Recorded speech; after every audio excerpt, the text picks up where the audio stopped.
Assalamualaikum warahmatullahi wabarakatuh. Nama saya Ahmad Haris Ridho dengan NIM 33341900066. Di sini saya akan membahas terkait pengaplikasian gaya dan tegangan dalam kehidupan sehari-hari. Salah satu yang biasa kita lihat dalam pengaplikasian tersebut yaitu ada dalam kendaraan atau transportasi. Banyak sekali transportasi di dunia ini yang menerapkan pengaplikasian gaya serta tegangan. Salah satu transportasi yang menggunakan hal tersebut yaitu transportasi sederhana yang tidak memerlukan yang namanya bahan bakar dan penggunaannya sangat ekonomis sekali, yaitu sepeda. Banyak sekali jenis-jenis sepeda yang ada di dunia ini, mulai dari sepeda gunung, sepeda lainnya. Tapi yang di sini yang kita garis bawahi, yang kita bahas yaitu sepeda fiksi. Sepeda fiksi ini adalah sepeda yang mungkin bisa dibilang lumayan simpel untuk dari segi desainnya, dan lumayan tidak terlalu banyak fitur, dan untuk penggunaannya juga lumayan lebih enak gitu.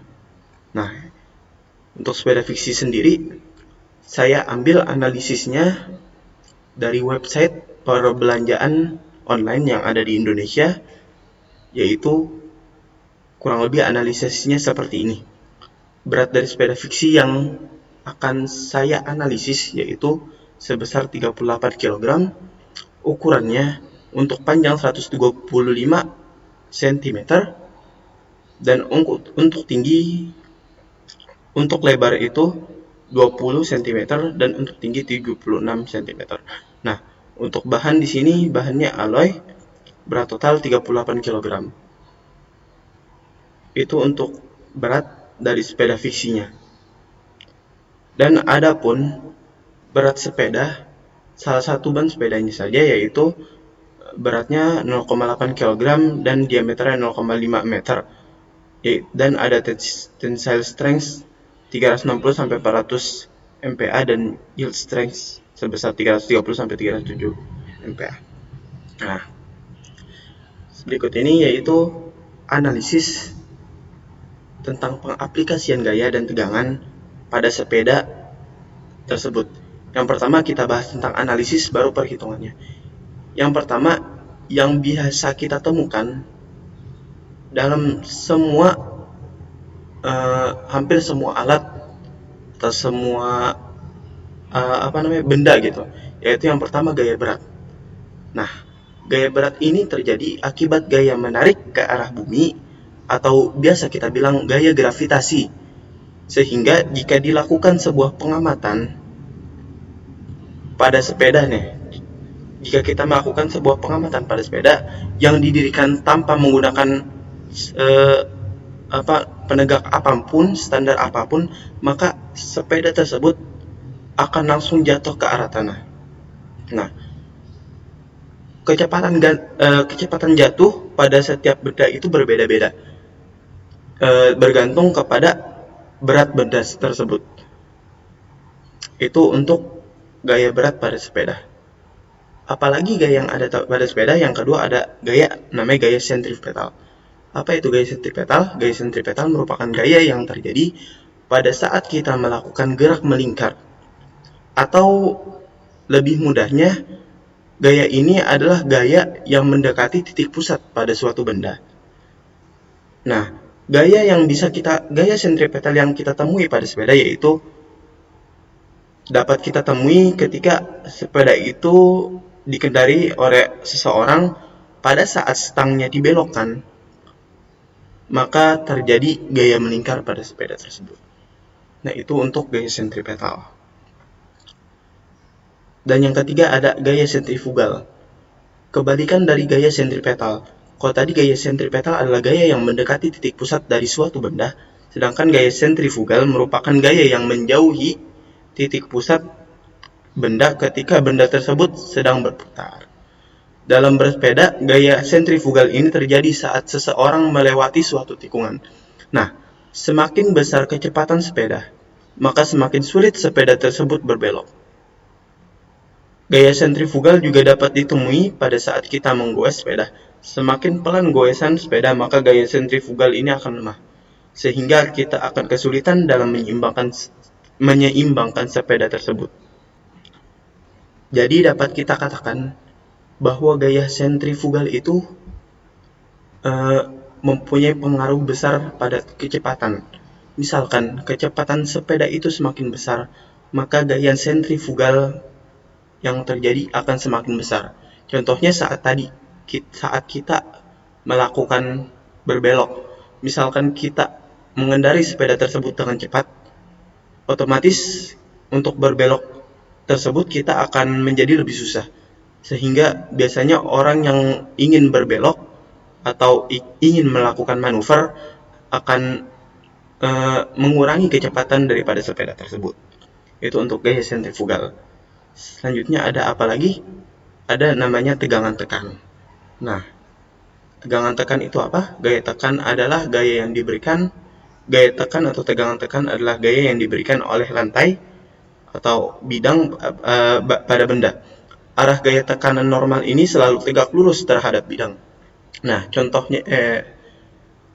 penerapan pada sepeda ini, yaitu gaya tekan diberikan ketika sepeda itu diberikan beban tambahan, seperti ketika sepeda tersebut dinaiki oleh seseorang. Sehingga saat dinaiki terjadi tekanan antara ban dengan aspal. Nah, gaya tekan ini juga dapat terjadi pada saat kita menekan pedal pada sepeda. Nggak hanya satu gaya tekan di sini, yaitu ada beberapa gaya tekan yang terjadi pada sepeda. Nah, yang selanjutnya yaitu ada momen koppel. Momen koppel adalah hasil kali salah satu gaya dengan jarak antara kedua gaya. Nah, momen koppel yang ada pada sepeda ini yaitu besar salah satu gaya pada ban sepeda dengan panjang diameter ban sepeda. Itu untuk momen koppelnya. Dan selanjutnya yaitu ada perhitungan daripada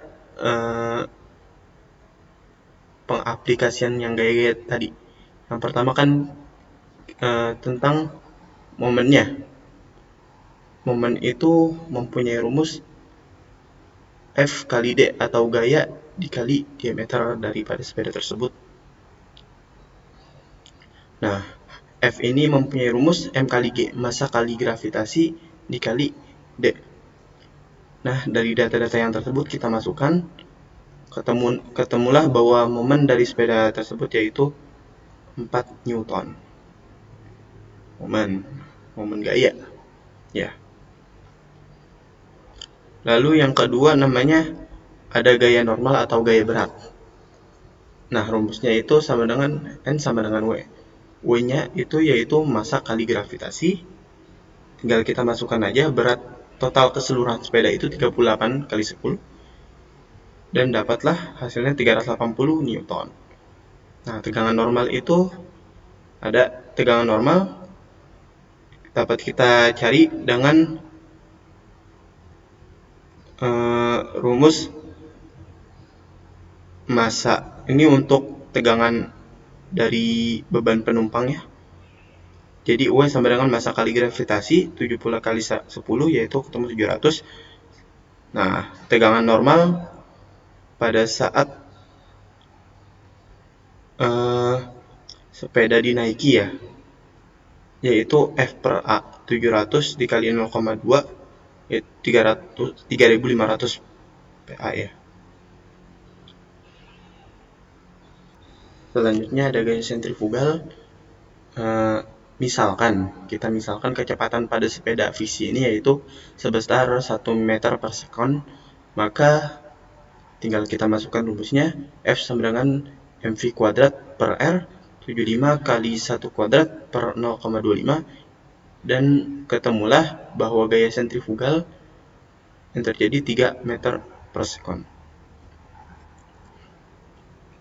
Nah, untuk tegangan tekan sendiri rumusnya yaitu rumus dari gaya tegangan tekan sendiri yaitu F per A ya. Rumus dari tegangan tekan itu yaitu F per A, gaya itu sama dengan massa kali gravitasi per A nya itu Pi D kali L. Nah, kita masukkan hasil data yang kita ketahui di atas, ditemukanlah hasilnya segini, 4482,189. Nah, dan ini untuk referensi dari presentasi saya. Mungkin itu saja yang dapat saya sampaikan, kurang lebihnya mohon maaf. Wassalamualaikum warahmatullahi wabarakatuh.